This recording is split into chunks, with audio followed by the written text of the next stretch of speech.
Hello और नमस्ते, मैं नरीन और आज हम लोग बात करने वाले हैं क्रोटोन के बारे में and specifically what's wrong with my croton.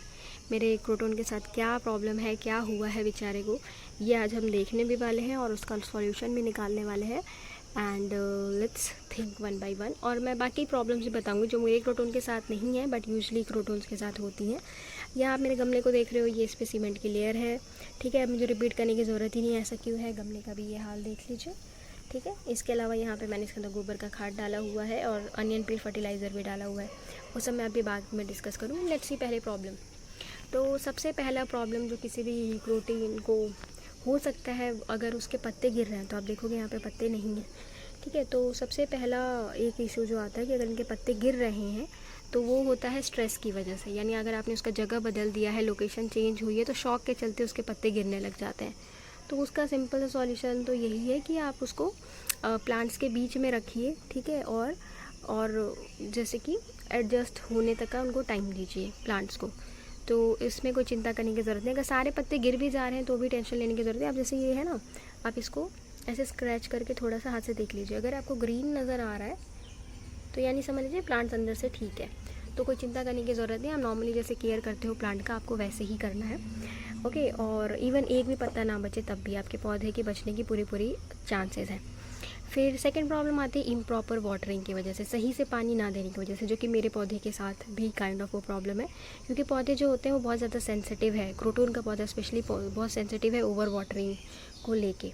तो अगर पत्ता जो है इसका ऐसे ड्रूप हो जा रहा है, मतलब जैसे झूल सा जाता है पत्ते झूल से जा रहे हैं, तो उस केस में यानी कि आप देख सकते हो, मतलब जो विल्टिंग हो रही है, पौधे जो ड्रूपी, प्लांट का पत्ता जो ड्रूपी सा हो रहा है, वो इम्प्रॉपर वाटरिंग की वजह से ही हो रहा है।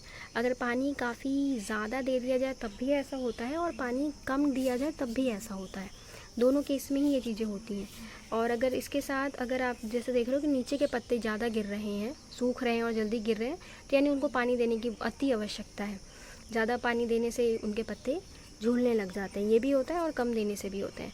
तो बेस्ट तरीका यही है कि आप वाटर थोरोली, मतलब कि पानी जो है उसको जितना हो सके एक ही बार में दे दीजिए और नोटिस कीजिए कि ड्रेनेज होल से यहाँ पानी सारा निकल जाए। ठीक है, वही सबसे बेस्ट तरीका है इनको पानी देने का। और थर्ड प्रॉब्लम अगर आ रही है कि लीफ जो है वो सूख के क्रिस्पी सा हो गया है, जैसे यहाँ पे इस केस में यहाँ आप देख रहे हो, इससे भी ज़्यादा क्रिस्पी सा हो रहा है, हरा सा है तब भी सूखा सा हो रहा है, पापड़ टाइप का हो रहा है, हाँ एकदम पतला सा हो गया, ड्राई सा हो गया। तो वो भी इम्प्रॉपर वाटर की वजह से हो रहा है, प्लस लैक ऑफ ह्यूमिडिटी, मतलब ह्यूमिडिटी कम मिल रही है, उसके पत्तों के ऊपर नमी कम है। और तो उस केस में आप क्या कर सकते हो कि आप उसको वाटर जो आप थोरोली करो ही करो, पानी तो उसको अच्छे से दो ही दो। इसके अलावा जो इनके पत्ते हैं इनके ऊपर भी आप स्प्रे कर दो, पानी का स्प्रे। और थर्ड थिंग आप ये कर सकते हो कि हमको दूसरे पौधों के बीच में रखो। जैसे वहाँ पे पौधे रखे हैं तो आप पौधों के बीच में रखो, क्योंकि आसपास का जो एनवायरनमेंट है जिसको हम लोग माइक्रो क्लाइमेट भी कहते हैं, वो आप क्रिएट कर सकते हो। तो उसी कारण आपका पौधा जो है दूसरे पौधों के बीच में रहेगा तो उसको ह्यूमिडिटी जो है मिलती रहेगी उन पौधों के साथ में रहने से। तो ये भी एक अच्छा सॉल्यूशन हो सकता है। तो मैं रिपीट कर रही हूँ, क्या करना है, अगर पत्ते का केस ऐसा हो रखा है तो पहले तो आप भाई सबसे पहले तो उनको काट के निकाल दो। ठीक है, काट के निकाल दो। एंड फिर सेकंड थिंग ये करो कि आप उनको पानी अच्छे से दो, और पानी अच्छे से देने के बाद थर्ड काम ये कि आप उसको प्लांट्स के बीच में रख दो और पत्ते जो हैं उनके ऊपर पानी दे दो। तो आपकी ये वाली जो प्रॉब्लम है एटलीस्ट ये नहीं आएगी।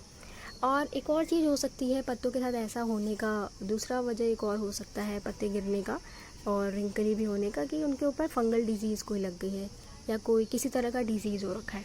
तो वही है, पत्ते को पहले रिमूव करना है। और इसके अलावा आप क्या कर सकते हो कि मतलब अगर पत्ता पीला पड़ रहा है तो एक तो पत्ते को निकाल दो, उसके बाद फिर इसकी एयर सर्कुलेशन अच्छे से हो। फिर इसके साथ आप कोई फंगिसाइड ऑर्गेनिक बनाया हुआ डाल सकते हैं, या फिर आप मार्केट वाला भी यूज़ करते हैं, लेकिन ऑर्गेनिक ज़्यादा बेटर सॉल्यूशन रहेगा, वो लगा दीजिए। और जो डैमेज भी पत्ता है उसको हटा दीजिए, और प्लांट जो है उसको रिकवर होने में थोड़ा टाइम लगेगा, तो it's fine, you can wait. अब जो मेरा पौधा प्रॉब्लम फेस कर रहा है ना, वो प्रॉब्लम आप देखिए, रुकिए मैं घुमा के दिखाती हूँ।